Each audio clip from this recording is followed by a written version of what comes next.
ॐ विश्वं दर्पणदृश्यमाननगरी तुल्यन्निजान्तर्गतं पश्यन्नात्मनि मायया बहिरिवोद्भूतं यथा निद्रया यः साक्षात् कुरुते प्रबोधसमये स्वात्मानमेवाद्वयं तस्मै श्रीगुरुमूर्तये नमः इदं श्रीदक्षिणामूर्तये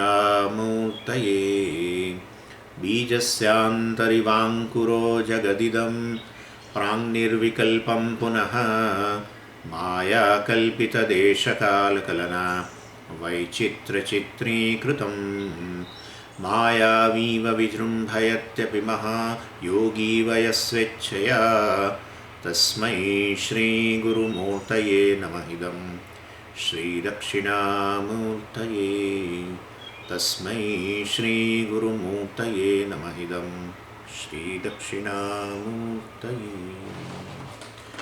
ॐ सहना भवतु सहनौ भुनक्तु सह वीर्यं करवावहै तेजस्विनावधीतमस्तु मा विद्विषावहै।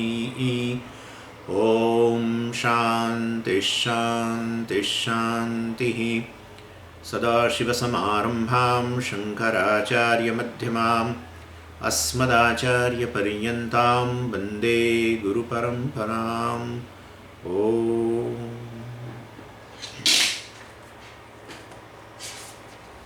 मंत्र 7 यच्छ्रोत्रेण न शृणोति येन श्रोत्रमिदगं श्रुतम् तदेव ब्रह्मत्वं विद्धि नेदं यदिदमुपासते।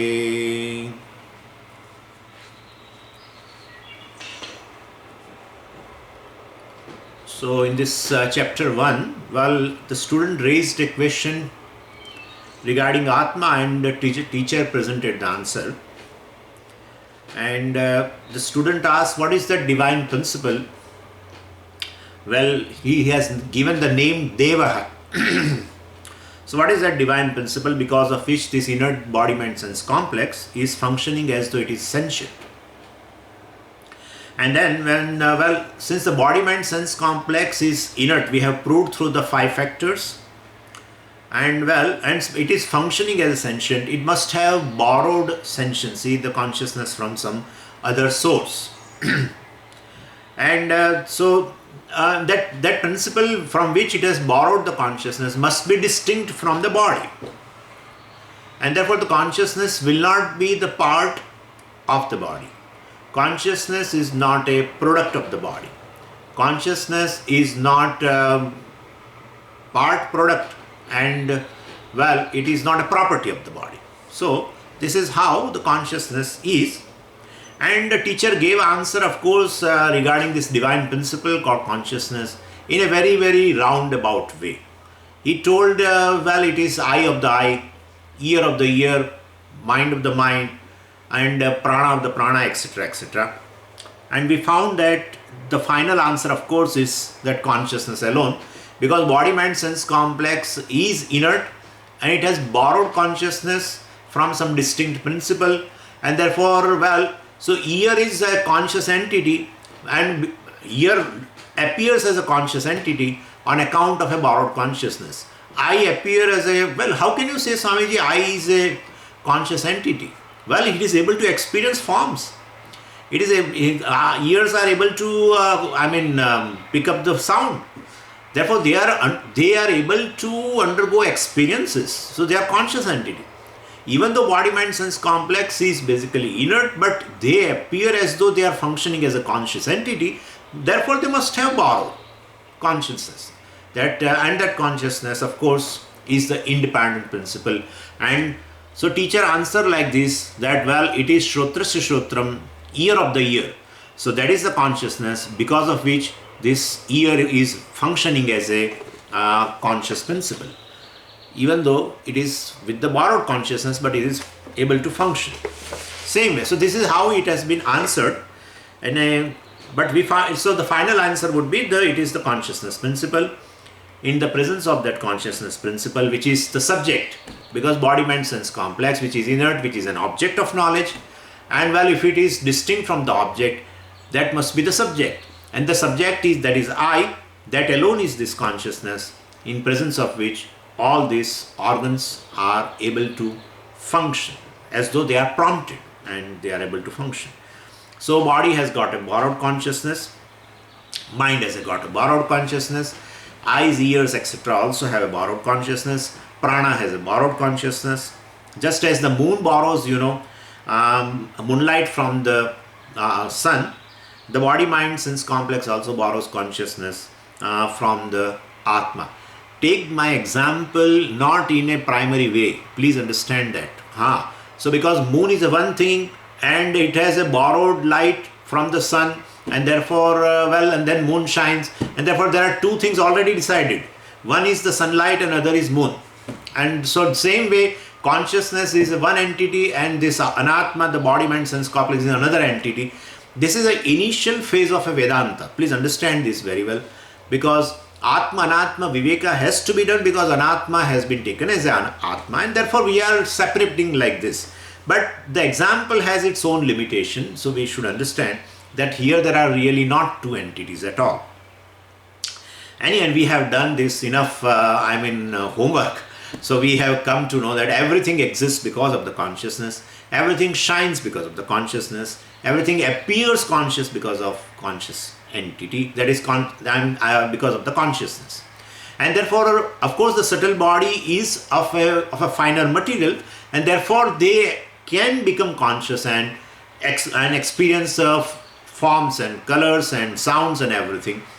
On account of the subtle body which is present in the gross body also appears as a conscious entity. And so, but everything has a borrowed consciousness. And so, the teacher pointed out that this consciousness blesses the body, mind, sense complex. And but we should remember this consciousness is not just a minute. Consciousness is not it is not confined to a given body, mind, sense complex. Even though it is present here as a shrotrasya shrotram manaso manaha etc. But it is not confined to one body, mind, sense complex. It is basically one principle which enlivens all the body, mind, sense complex, which makes sentient all body, mind, sense complex. And therefore bodies are many, senses are many, minds are many, pranas are many, but the consciousness principle which makes them conscious, which makes them sentient, which enlivens them is one principle. And that is what Bhagavan also told in Bhagavad Gita as a Sarva Bhutastham Atmanam, Sarva Bhutani cha Atmani, etc. etc. Sarva Bhutastham Atmanam. Well, the Atma, that is the consciousness, that is the subject, well, it is present in all the bodies. Sarva Bhutastham, Sarva Bhutani cha Atmani. And of course, Bhagavan has made very clear that consciousness, of course, is not present in the body. In fact, all the bodies are present in Atma. Sarva Bhutani Atmani. So, all the bhutas, all the bodies, mind, sense complex exist in the Atma. So, like it looks, that it's there are several containers have a different spaces, but it is one space which is enclosed in several containers, and ultimately the whole container is in the space. In fact, space is not contained in the first, but two stages are there. First, we have to decide that all the container has a one space which is enclosed in every container. That is a step number one. And step number two is actually, the space is not contained in the container. In fact, all the containers are in one space. That's the second step. And this is how it has to be understood. So, since the consciousness is not limited by the boundaries of this body, consciousness is given another name in the Shastra, and that is Brahman. Brahman means limitless. So, we have another word for Atma, or the subject, or consciousness, and that is Brahma. Tadeva Brahmatvam Vidhi. That is how it has been told. Shrotrasya Shrotram is Brahman. Manaso Manaha, mind of the mind, is Brahman. So pranasya pranaha is Brahman. That is going to come, of course. And chakshusha chakshu, etc. Eye of the eye also is Brahman. So that is how we have to understand. Eye of the eye, well, is not just a consciousness which is present in this body. Since one consciousness is present in all the bodies, all the containers, well, and ultimately all the containers, all the bodies, mind, sense complex are present in one Atma or in one consciousness, well, it is called Brahman. That's a word given for the limitless consciousness by Shastra. The word has been given this way. Brahman means which is all pervading. And word Atma, of course, indicate the nature of this consciousness also. And word Atma is derived from several Sanskrit roots. One root is, Apnoti iti Atma. Actually, this definition has come in Kenopanisad. It is from the Purana alone, but it has come in, Bhashyakara has quoted in Kenopanisad Bhashyam. Yaccha apnoti yadadatte yaccha atti vishayan iha yachasya santato bhavaha tasmad atmeti giyate. This has been told like this. Yaccha apnoti yadadatte yaccha atti vishayan. 3. And the 4th, well, achasya santato bhavaha. The first definition is very important right now. Yaccha apnoti, yad apnoti. Apnoti means pervades. As such, ap means to reach. Apnoti means it reaches. So here, it reaches means it reaches everywhere. Means it is all pervading. So that's how from that apnoti only they have made another root. Vyapnoti. V plus apnoti. Vyapnoti. So it is all pervading. Sarva Vyapi. So these are all etymological definitions for the Atma. And well, so it pervades everything. And that is what pervades everything is Atma. So basically Atma will feel that it is the Dehi. It is present in the body. Well, it is not present in the body. In fact, all the body, mind, sense complex are non-separate from Atma. They are present in Atma. And how they are present in Atma, how they are in Atma, just as a pot is in clay. Same way it is there. So there are no two things, that he is a container, big container, and a container you take water, etc., which is distinct entity. Nothing like that. So, well, there are no two independent entities, one which is a container and the other is contained. No. So we have to all the time, because this will take some time, for our seekers. I mean, you may be very clear. I'm just still telling you for the sake of my own clarification. Whenever any kind of a pervasion, any kind of a containment, etc. comes, whenever any kind of a name and form and Atma, etc. So in your mind, this has to, the example which should come in your mind is this. Either pot clay or either bangle and gold, etc. That kind of example only should come in your mind. Anything which is non-separate. So never think non-separate means there are two things and joined together. And that is how they are non-separate. It's not like that. There is a one entity, of course, and then why are you calling non-separate? If there is a one entity, where is a question of non-separation? Yeah, but name and forms are definitely, it looks as though different and as though they are independent. That's our orientation. We have given a reality to the world, means we have given a reality to the names and forms. Like we have a reality right now in the body.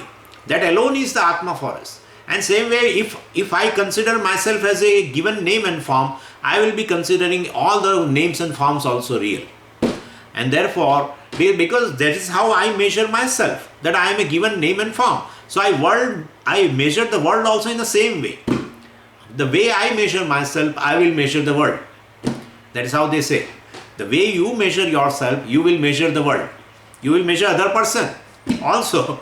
So that is how it is. If you measure in terms of your intellect, then you will measure the people in terms of intellect. You will measure in terms of your beauty, then you will measure the people in terms of beauty. That is how it is. So people go to different functions and everybody's eyes is on different things. Some people always look for the company who are little intellectuals, and from the talk you can understand. So then you like those companies, that kind of a company. Some people always look for what kind of a saris are, then what kind of a materials and dress material and what is that and what she has done for where she has gone for facial, etc. People have that kind of a vision only. The way you measure yourself, you are going to measure the world. And so change the dimension, change your vision about yourself, you will measure differently, the people also. When you say I am limitless, everything is included. Everything is included. No, but Swamiji, if I want to say about other person, you will say he is limitless. Because you say I am limitless, then he is also limitless. If you say no, I am a human being, then you will also say that he is another being. That's all. This is how it is. So identification with one name and form, if it is there, and giving a reality to that, then entire world, which is of many names and many forms, that also will be real. So, these four definitions, of course, are there. The first definition of Atma is very important for us. Yaccha apnoti. Yadadatte, that is Atma. Yaccha atti vishayan, iti Atma. And yaccha asya santado bhavaha, iti Atma. That's how it is. But let's take one definition, yaccha apnoti, which pervades everything. And so the consciousness, that is the subject, which lends the sentience to this body-mind sense complex. And it lends sensation to every body, mind, sense complex. So I am eye of the eye for not this body. We should understand, I am eye of the eye for all. I am ear of the ear for all. That is how Tadeva Brahmatvam Viddhi. I am eye of the eye for all. I am ear of the ear. I am prana of the prana. I am mind of the mind. Minds are different. Senses are different. But basically the conscious principle, because of which all the pranas, all the minds and all the sense organs and etc. have an existence, and they are able to function. So I'm doing the activity as though they are prompted, is one entity alone. So the consciousness is Atma, which is all pervading. And Brahman, I have told you, we have seen, of course, Brahman means Brahmanat Brahma, that is, which is infinitely being. So it is all pervading. So the Brahman or the Atma, consciousness which enlivens the body.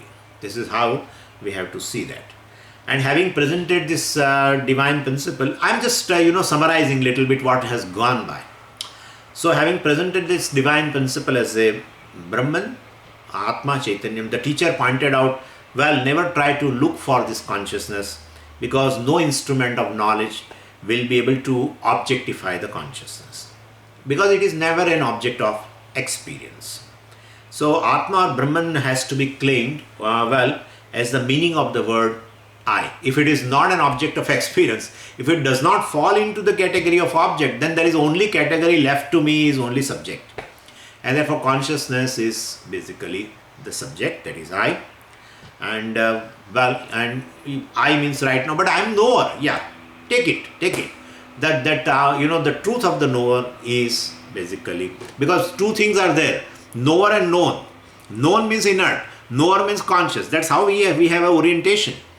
And therefore knower means a conscious entity. Just because being knower, you are conscious, that's all. You are conscious. And therefore knower and known, what is known to you is inert.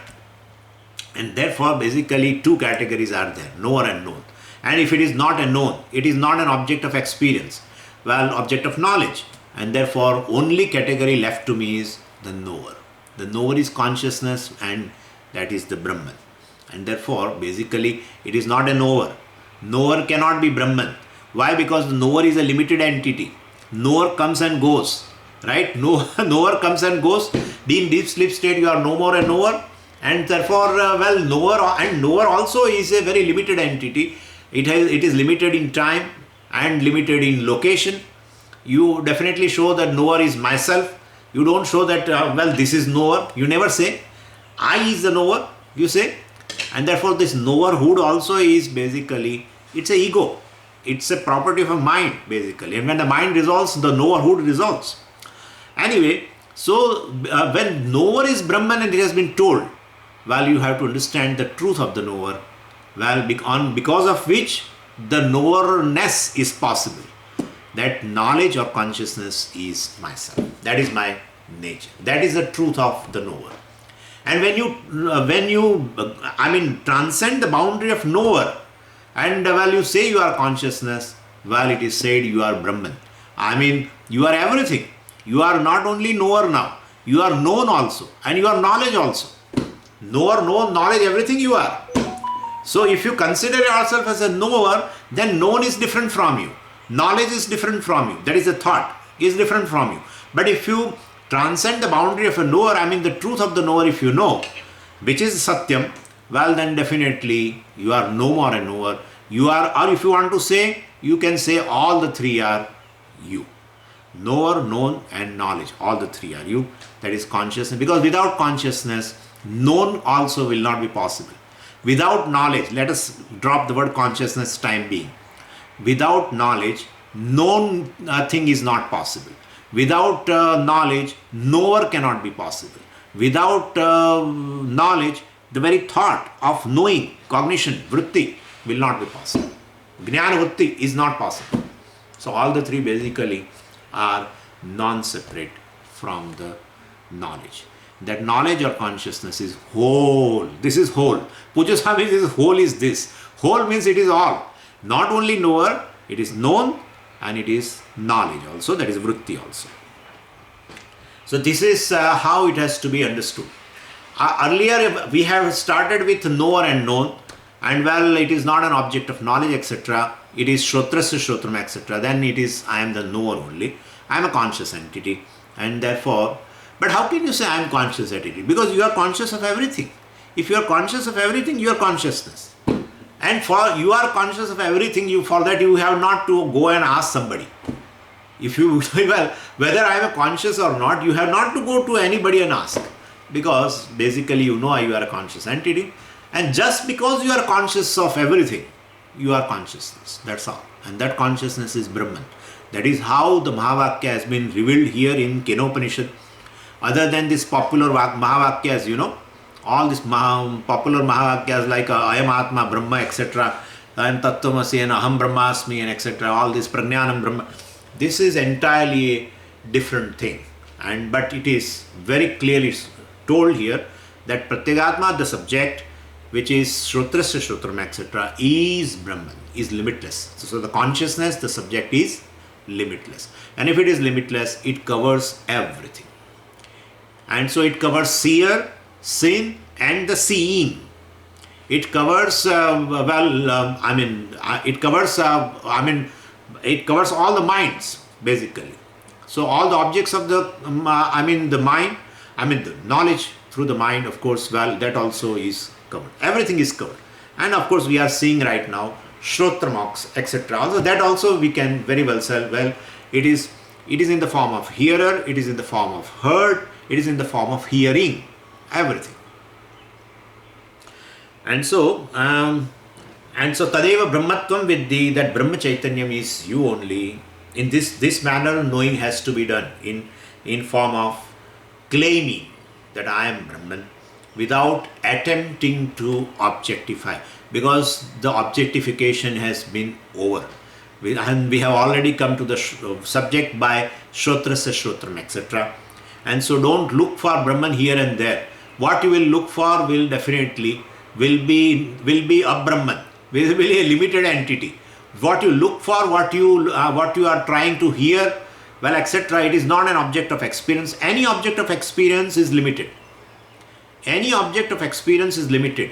Any thought is limited. Object of thought is limited. And by telling the word Brahman, it has knocked out everything. So, well, it is no more an object of experience. So, never look for some kind of experience of Brahman. Well, we are going to discuss in the chapter 2. So, without attempting to objectify, just claim, boldly claim that you are Brahman. I am consciousness, limitless consciousness, in which all the names and forms, all the gross bodies, all the subtle bodies, mind, senses, etc., everything are existing and getting illumined. They are non-separate from me. They are mithya. I alone pervade everything. I am ekam eva advitiyam. Well, there is nothing like me. There is nothing other than me. And I am homogeneous consciousness. I have no parts, no limbs, etc. All the limbs belong to the body. All the limbs belong to the subtle body. All the limbs belong to the gross body. I don't have any limbs. Well, so this is how, this is the teaching. Well, the teacher is struggling to communicate. This is how it should be understood. Almost we have reached to the end of the chapter 1. and only two verses are left, two mantras are left, and one is this Yash Shrotrena na Shrunoti Yena Shrotram Idagam Shrutam Tadeva Brahmatvam Viddhi Nedam Yadidam Upasate. So earlier we have seen all this, and the same lines we can see here also. Shrotrena na Shrunoti. The Brahman is that which cannot be objectified through the ears, which cannot be heard through the ears. So it cannot be heard. Yena Shrotra Idagam Shrutam. Yena Shrotram Idam Shrutam. So Idagum, gum is there, but instead you can put Anuswara, Idam Shrutam. That's a Vedic Anuswara. You know, certain, it's a, in Veda, in a certain recension, that instead of Anuswara they write Gum. So, well, Yena Shrotram Idagam Shrutam, because of which alone the ears themselves are known as functioning or non-functioning, both. And so, like when you go for an audiogram test, you know, and then definitely the doctor, the audiogram technician, etc., he will never know whether I am able to hear or not. So he has to ask me. And so he puts that, I think, that particular instrument like that, they put it, and then you have to hear. Well, when audiogram will produce a sound, and then so he will ask, do you hear or not? He asks us. Then we are not concentrating on sound. Please understand that. Right now you are concentrating on my sound, my words. But when you go for audiogram test, well, you are not concentrating on the sound. You are concentrating on your hearing organ, whether it is able to hear the sound or not. Here you are right now at this moment, you are concentrating, you are objectifying my sound. You are trying to know my sound, words. But in audiogram test, even though you are basically, it looks that you are trying to hear the sound, but basically your whole awareness is there in your hearing organ, whether it is able to hear or not. So in audiogram test, you are objectifying your sense organ. Here right now in this class, you are objectifying my words, sound as such. Could you follow the difference? Here it is, you are objectifying the sound. There you are not objectifying the sound. It looks as though that you are objectifying the sound, but you are objectifying your sense organ. So you are able to objectify your sense organ too, and therefore you are not sense organ. What you objectify, that you are not, and therefore you are not Shrotram, you are Shrotrasya Shrotram. So this is how it is. So I am making a judgment regarding regarding my sense organ in audiogram test. I am not assessing the sound. I am assessing the sense organ which hears the sound in audiogram test. Right now here you are assessing the sound. There you are assessing not sound. You are assessing your sense organ, whether it is able to hear or not. So well, therefore if you are able to objectify, if you are able to assess your sense organ, you are not sense organ. That's enough. If you are able to objectify whether it is able to hear or not, that is sufficient. That you are not Shrotram, you are Shrotrasya Shrotram. And that Shrotrasya Shrotram should be consciousness, because one which objectifies everything ultimately is consciousness. One which otherwise the subject, that is consciousness alone, is able to objectify. Anyway, so this is how it is. Yena Shrotram, Yena Shrotram Idam Shrutam. Well, because of which I am able to objectify even the sense organ. That is what? Tadeva Brahmatvam Viddhi. That Shrotrasya Shrotram, etc. Well, ultimately is the Shrotrasya Shrotram is the consciousness, that is the subject. Because that's an object, Shrotram, etc. is an object. So that's sufficient. Other things you know very well. Tadeva Brahmatvam Viddhi Nedam Yadidam Upasate. Somebody asked me, Nedam Yadidam Upasate. Na idam Yadidam. What is this? Na idam, not this. Means, well, Tadeva Brahmatvam Viddhi. The Shrotrasya Shrotram is Brahman. So this consciousness, well, is Brahman, which is the subject, and therefore it is na idam. It is not this, it is I. That's what it wants to convey. Yad idam upasate, yad idantaya upasate. Not the Brahman or the Parameshvara is one, which people worship as a upasya devata. Yat idantaya upasate, which is worshipped as an object. Well, that is not Brahman. Well, that is not Brahman, then how can your Brahman is limitless? If that particular form of a Dakshinamurti is not Brahman, then how your Brahman is limitless? That is Brahman. Then where is your problem? You don't have any.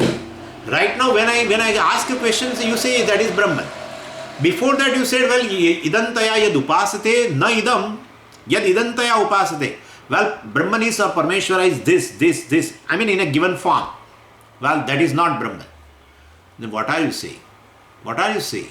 No, we are saying proper. It is Brahman.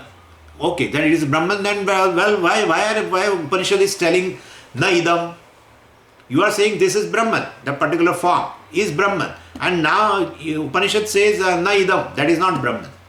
It is Brahman also and it is not Brahman also. That is your problem. That is how Vedantis are Gotaliyas. They don't know all this. They don't know any other thing. No, it is not like that. That is Brahman, but that is the Brahman. No. Include yourself also. Are you ready? No. But then that is not Brahman. Include. Yeah. Not only object of meditation. The subject of meditation too is Brahman. Yeah. That is Brahman. You are also Brahman. Well, then I am not ready. Then we will say that is not Brahman. Brahman is something which includes Upasaka and Upasya both. And therefore, basically, if you just say that that is Brahman and I am the one who is, it is the object of my meditation and I am the subject who does I am a meditator. Well, if you try to divide this between the two, then it is not Brahman. Brahman is all pervasive. And that's why it includes a meditator and the object of meditation too. And to say that, to convey that, it has been told like this. Well, na idantaya upasate. Not just people, because most of the people feel, well, this in particular form, Parmeshwara is just in that given form. No. Parmeshwara is one which covers all names and forms. So that is how it is. Na idam, yad idantaya upasate, na idam, which is worshipped as an object, that is not Brahman. That is what the meaning of that sentence. Yat prani, now let's go to the mantra number 9. Yat pranena na praniti, yena pranah praniyate, tadeva brahmatvam viddhi, nedam yadidam upasate. So that is the last mantra in the chapter 1. And here it is talked about regarding prana, because already they have told prana se prana. So this is, I have told you, mantra number 2 only has been expounded further in the chapter 1. Shrotra se shrotram we have seen, manaso manaha also we have seen, yan manasana manute yena ahur manomatam, tadeva brahmatvam viddhi, nedam yadidam upasate. Chakshusha chakshu has been told in mantra number 2. Then that only has been expounded as yat chakshusha na pashyati, yena chakshumshi pashyati, tadeva brahmatvam viddhi, nedam yadidam upasate. Then said pranasya prana. Well, then it has been said here, yat pranena praniti, yena pranah praniyate, tadeva brahmatvam viddhi, nedam yadidam upasate. So mantra number 2, which has given the definition of the subject or consciousness, Atma, that alone has been further elaborated in this chapter number 1. Of course, chapter 2 also is going to talk about something else regarding the definition given in the chapter 1. So Shankaracharya ji in his commentary says the word prana is, in this context should be granah prana. Granah prana, the organ of smell. Because chakshu has been covered, shrotra se shrotram has been covered, so now it has come down to the organ of smell. So for smelling also, of course, what we do is that breathing, right? If you smell something, at that time you breathe. So it's called prana, basically. Grana, the pranas, one of the definition of prana is grana, the organ of smell. So, 3 definitions are there in Shastra, very popular for prana. One is that pancha prana. You know that. Prana, apana, vyana, udana and samana, which is responsible for all physiological functions. So that is one first meaning, pancha prana. The second meaning is all the sense organs are called prana in a secondary sense. And in Mundaka Upanishad this has been very nicely said, Sapta pranaha prabhavanti yasmat. So Sapta pranaha. So the 7 pranas, where is 7? The 5 pranas are there, but Sapta prana. So I mean sense organs have been covered there. So prana, well, sense organs are called pranaha in a secondary sense. But you may be having that question, why the sense organs are called prana? Because of prana only they are functioning. And well, I have told you the story also for that. Prana, the Jeshtatvam of a prana and Sreshtatvam of a prana. There is a story in Brihadaranyaka Upanishad and in Chandogya Upanishad also. Well, which establishes the supremacy of the Mukhya prana. Well, then prana when they are living, when the prana says tata to all the sense organs themselves are pulled from their respective houses and they are not able to function. Then they realize that this prana is supreme in all of us, etc. And therefore, in a secondary sense, of course, the sense organs are also called prana. And the third meaning of prana is, well, smelling organ. I mean the organ of smell, which is called grana prana. So granendriya we call it. And Bhashyakara takes this meaning in this context, yat pranena praniti. So you cannot smell the Atma. Pranena praniti, yena prana praniyate, because of which alone the organ of smell functions in its respective field. That consciousness principle is yourself, the Atma. And well, you can take even the meaning of prana means, well, which enlivens the body. That prana also, I mean, by which the prana is sustained, which is not consciousness is Atma is not sustained by the prana. So yat pranena na praniti. So that which is not sustained by the prana, yena prana praniyate, by which the prana is sustained. The prana with its 5-fold functions sustains the body and makes it alive. That prana basically is able to do the job because of the presence of consciousness. Very existence of prana is possible because of consciousness. I have told you yesterday, consciousness as in life has no connection at all, because whether anything which is dead also is consciousness, what is alive also is consciousness. Consciousness, in all the forms, dead or alive. And therefore basically consciousness has no role in life. Consciousness is ever present, but in presence of consciousness, prana becomes sentient and does the job of keeping alive the body. And as that prana leaves the body, that particular gross body becomes dead. When it is associated with the gross body, prana, then the life begins. And therefore basically prana has a direct connection with the life, either associating or dissociating with the gross body, but Atma has no connection. But that prana is able to function as though the prompted activity does all physiological function, etc., in presence of Atma. And not only that, when you say prana is, that very isness of the prana is the Atma. And therefore prana is non-separate from the Atma. Just as Shrotra, etc., Shrotrasya Shrotram, etc., the existence of the Shrotra is because of Atma. Existence of prana also is because of Atma. Pranasya prana. Please so make it clear, life and consciousness has nothing to do with, life has nothing to do with the consciousness. Consciousness is equally present in everything, dead or alive, everything. Dead body also is in consciousness, live body also is in consciousness, but prana has gone, subtle body has left ultimately. Subtle body has left, and therefore ultimately that becomes dead. So body does not look now conscious entity, it doesn't function as a conscious entity, because the subtle body which was present inside and because of which the gross body also is conscious, that has gone now. But dead body also is Atma, and our live body also is Atma. So we should understand, therefore life and death has no relation with the Atma. No relation with the Atma. It has relation with the prana, with the subtle body, etc. Anyway, so this is how the consciousness principle, well, which is yourself, is Atma. With this, the teacher completes the teaching process. The first chapter of Kenopanisad is over now.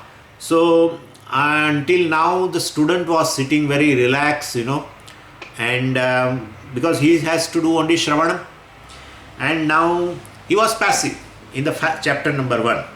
But now the student will be going to get some problems from the teacher. Teacher is going to create some problem for the student, and because he is going to conduct a test, and any test occurs when the person becomes nervous. So this is going to happen in chapter number 2.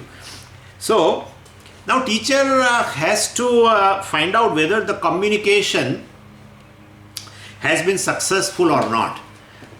Almost 16 classes are over, and so whatever has been delivered has gone to the home or not has to be checked.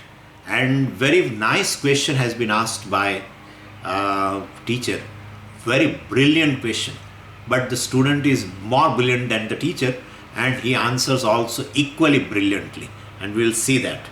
And the teacher is going to become so happy, So teacher wants the student, of course, to respond to this teaching. So it's an exam. I'm making a joke. It's a real examination for the student, and a greater examination for the guru himself, where he stands in teaching also. So basically, generally teacher blames himself when whatever is delivered does not go to the home. Well, then the one who delivers blames himself. Generally, teacher blames never a student. Teacher blames that there is some defect in the teaching. Anyway, this is just by the way. Take it lightly, because sometimes you feel what is going on all this. So that is so anyway, the student answered very beautifully. Let's read the mantra number 1 of the chapter 2. Yadi manyase suvedeti dabhramevapi nunam tvam vetta brahmano rupam yadasya tvam yadasya deveshu athanomimam samevate manye viditam. So in this mantra, of course, the teacher is expecting a response from the student now, and before a student provides the response, well, teacher gives a little statutory warning to the student that do not be in hurry to reply. Well, because this Atma Jnanam is of a totally different type compared to all knowledges. That's how this is a Vidya, Dve Vidye Veditavye Parachaiva Aparachaya. Dve Vidye Veditavye. Well, in Mundakopanishad has been only one place we find the Vidya has ever been divided into 2, Apara and Paravidya. And well, this is Paravidya. And definitely Paravidya is an object of knowledge is different. Aparavidya as object of knowledge is different. Aparavidya object of knowledge is Aparaha. And Paravidya's knowledge, object of knowledge is Paraha. Paraha means the Paramatma or Atma, which is superior. And Aparaha means Anatma, which is inferior. Definitely inferior, because it is Mithya. For its existence, it depends upon Atma. Anyway, so here, teacher has to warns that I am asking you a question, but don't be in hurry to reply. Don't be so immediately, let me answer. No, don't do that. So basically, because it is unlike, I have given you knowledge in the chapter 1 regarding Atma, but basically it is this knowledge, of course, is unlike any other knowledge. And every Vedantic student, of course, must change the orientation of his mind while studying and grasping this teaching. So conventional, orientation will lead to misconceptions, and so we have to break the orientation. When you enter into Upanishad, you have to break the orientation which you generally have while studying in the universities or anywhere. And what is that orientation? First we should know, and then to break the orientation, what is to be done, we should see two things. So let's see first, let's keep aside this teacher and student and let's see what orientation we have while receiving the knowledge. That first we should know. And that will not work, that kind of orientation will not work here in Upanishad, in this Atma Jnana. So we classify all the objects of the creation into two categories. All objects we classify into two categories. Any given thing in the creation will fall within one of the two categories. And what are they? One is definitely, we call it as an unknown category. Unknown object. Unknown object means what? How will you define an unknown object? Unknown object means which I have never seen, I have never read, I have never smelled, I have never tasted, I have never heard, etc. etc. Which has never become an object of perception, inference, presumption, etc. etc. Or even it has never become an object of words, because words also give knowledge. It has never become an object of words also. Such a thing means whatever the means of knowledge available to me, 6 means of knowledge are available: perception, inference, etc., presumption. We have seen all these 6 pramanas also. If any object which has not become an object of your knowledge, of a given, object of your means of knowledge, well, that object will put into a category called unknown. That's unknown. And we keep on learning newer and newer things. And as even we learn and understand, the object which is in the unknown category, well, will be shifted into a known category. The second category, that is known category. That's simple. So, 2 categories we have, unknown and known. So, all our cognitive pursuits are basically like this, shifting the objects from unknown category to the known category. If we successfully learn, then well, we will transfer the unknown object to a known category. But suppose after all cognitive studies, etc., when we pursue certain inquiry, and if we are not able to understand, well, whatever has been taught or whatever we are pursuing, that object we are not able to understand, we will still keep it in unknown category.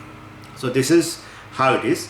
So we keep everything in unknown or known category. For entire objective world, we have divided in our mind without it being taught by anybody.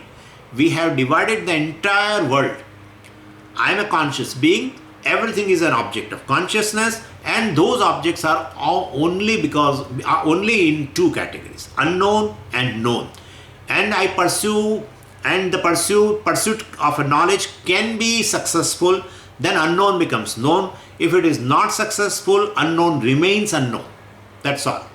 This is what it is. So this is our orientation for any knowledge.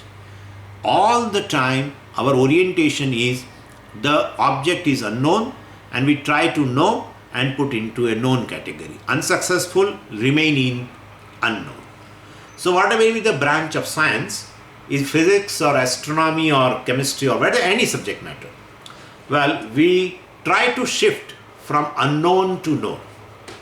And having that orientation for years together, we come to Vedanta also. And Vedanta also introduced 2 words. 2 words are introduced here. One is Atma and one is Brahman. And here also, so moment we hear the word Brahman, what we will do, we take the Brahman also as one of the objects in the world, and therefore initially it is an unknown category, and that's the orientation we have for the Brahman also. And while listening and doing mananam, etc., and with that help of all these things, we are trying to basically make the Brahman, to shift the Brahman from unknown category to the known category. And basically we know very well, then this entire orientation, because of this which we are doing, well, we remain unsuccessful. Because Brahman, they all the time, whenever teacher talks about Brahman, they will always talk about it is limitless and something. And limitless can never become an object of knowledge.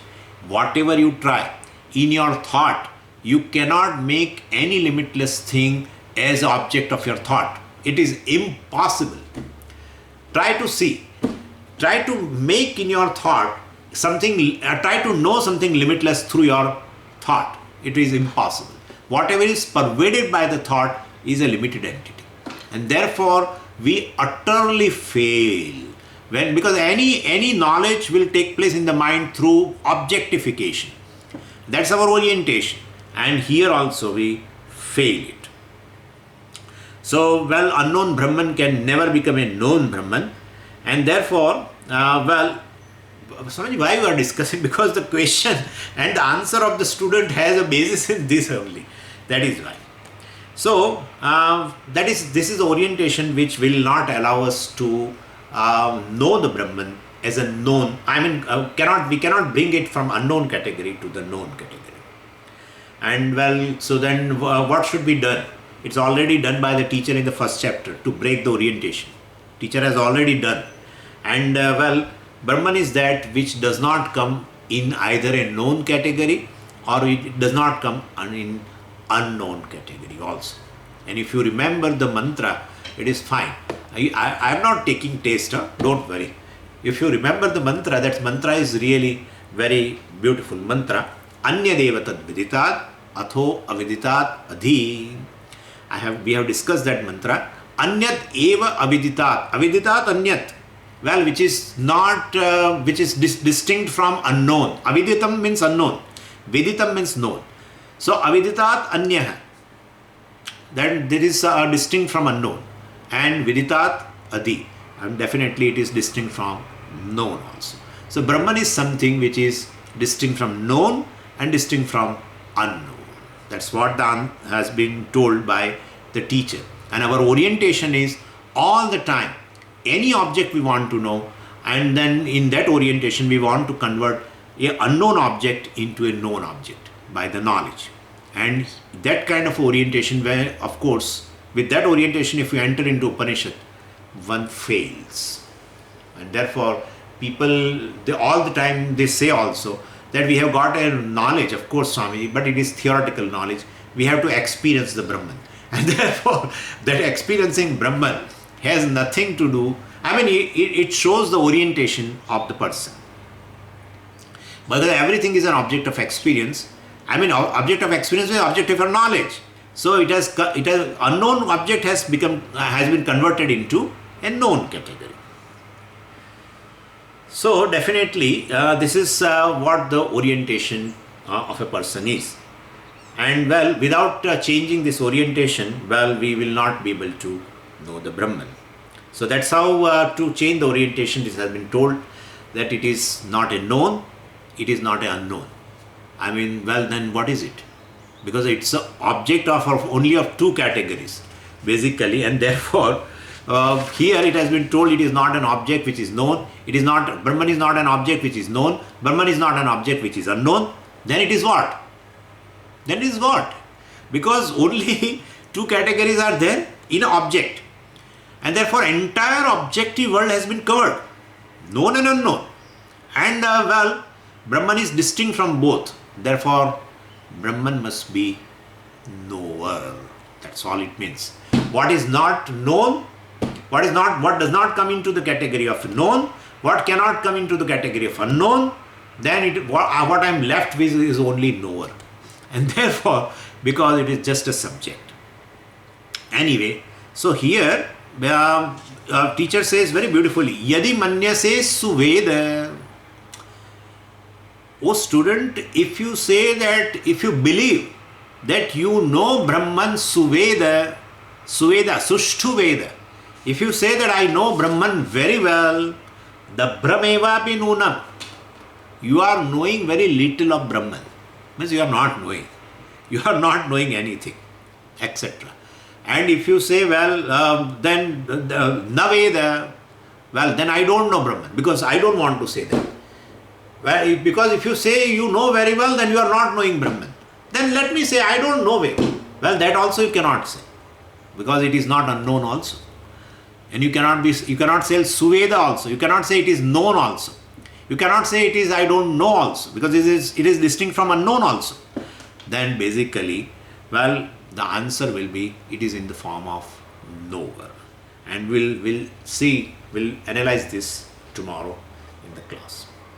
Om Purnamadav Purnamidam Purnat Purnamudachyate Purnasya Purnamadaya Purnameva Vashishyate. Om Shanti Shanti Shanti. Harihi Om Shri Gurubhyo Namaha. Harihi Om.